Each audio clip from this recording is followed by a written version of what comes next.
Okay, welcome to part two of the lecture for chapter 22. So in the first part, we talked about budgeting sales, both in units and in dollars, and that sales budget would drive a production budget. How many parts are we going to make based on our sales demand and our inventory policy? That production budget is then going to drive how much we need to purchase in the way of different types of raw materials or direct materials, and it's going to influence what we have to budget for in terms of direct labor. So the third component of manufacturing costs is factory overhead. So we'll pick up where we left off here. So factory overhead, I'm going to do that based on my knowledge of variable, fixed, and mixed cost. So this will be kind of like a flexible budget for the volume of activity that I think is most likely going to happen next year, my best guess. So you can see these are all different types of factory overhead costs. Okay, so I'll do that. And then I'm going to pull all of these components together to make a budget for my cost of goods sold. So this next one looks fairly complicated, but you can see the basic pattern is we have a statement of cost of goods manufactured within the finished goods cost of goods sold formula. So I start with 1,095,600 in finished goods, and I start with a beginning work in process inventory. That's at the beginning of the year. Now during the year, I add direct materials, and that came from my direct materials purchases budget. I add direct labor, that comes from my direct labor budget. I add factory overhead, which came from the last budget that I just showed you. That gives me the total manufacturing cost I believe I'm going to incur in the upcoming year. I can add that to my beginning work in process to say that's how much I have available to complete.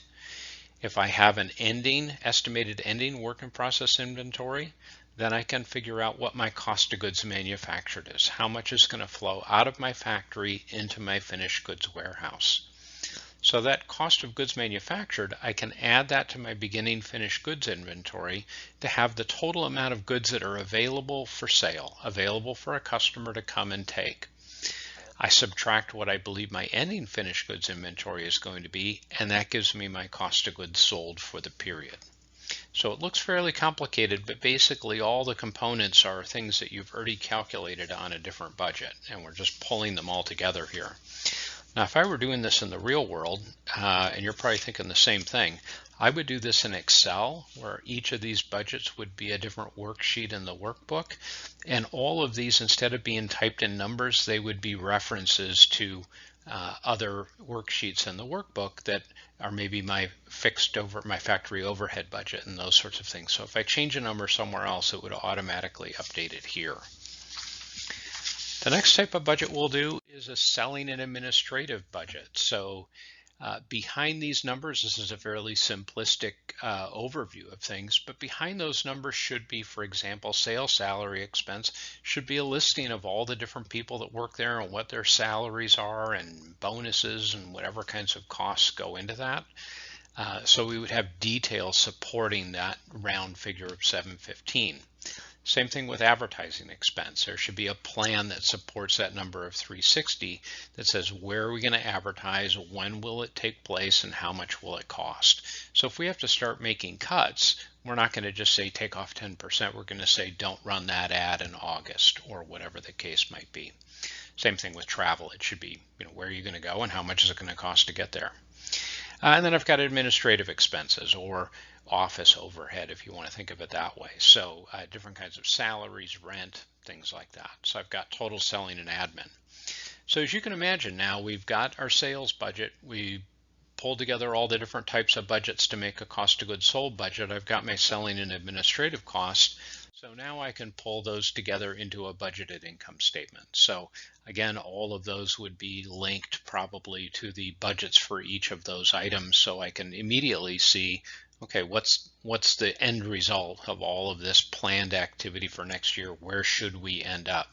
In this case, the company will end up with a nice profit of $1.8 million.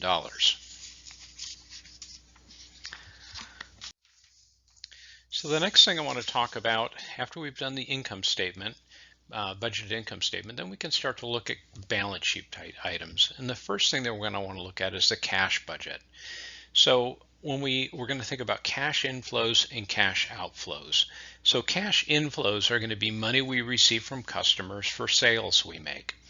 So because most companies sell on credit, we don't receive all of the money in the month in which we sell the product. We receive maybe some of it that month, but then some of it the customer pays in the following month. So we'll need to do a stagger here. So you can see in this case here, it appears that they collect 60% of the sales in the month in which they make the sale, and then they collect the 40% in the following month. Or the other way around. I'm sorry. No, that's the case. So in this case, February, we can see that they collected $744,000 for that month's sales, plus $432,000 from the previous month. That's the 40% from January. So if I needed to do a January cash inflow, I would have to look at what December's sales were to be able to do that. So I'm going to stagger that based on when the money actually comes into the company. So here's a version of that same information on in Excel that you can see how they arrived at that information. In this example here, they do have information from December. So then we need to budget for cash outflows. So cash outflows are going to be figures that we have from the previous budgets that we did. So budgeted manufacturing costs, that's money that we pay out in that month. We've got, we subtract depreciation because we don't write a check for depreciation. And then I've got money that I have to pay on accounts payable and those sorts of things. So that can help me with cash outflows. Here's an example of that in Excel. So you can see how they do those calculations. And then the cash budget is going to be a month-to-month picture where the end of one month becomes the beginning of the next month. And it's really important to do this because you may have a situation for a variety of reasons where you might be profitable every month, but you may have a month there where you've got to pay deposits or you've got more money going out than coming in, where you could have a liquidity problem or a negative cash balance, which has to be avoided. So you can see here we've got the receipts minus the payments is the increase or decrease. That gives us the cash balance at the beginning of the add that to the cash balance at the beginning of the month. That tells us where we should end the month. In cases where there's a minimum cash balance that the bank requires, that is not for all businesses, you could figure out if you have an excess or a deficiency there. So here's a look at the overview of the cash budget, and I'd have to say that budgets in general, every company I've worked in has done them slightly differently. So don't look at this format and say, well, it has to be just like that. That's how this publisher chose to lay things out.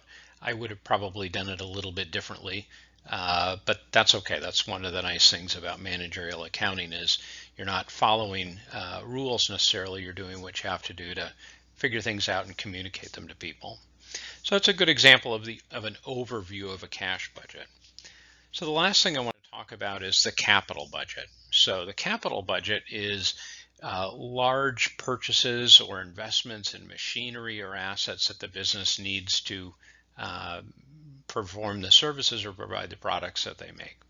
And so you can see this is not a monthly budget, but it's looking out far in advance. So this would help a company, not necessarily with next year's budget, but with long-term capital planning. Do we need to raise money, issue stock, do things like that to be able to buy the machines that we need down the road or the office equipment?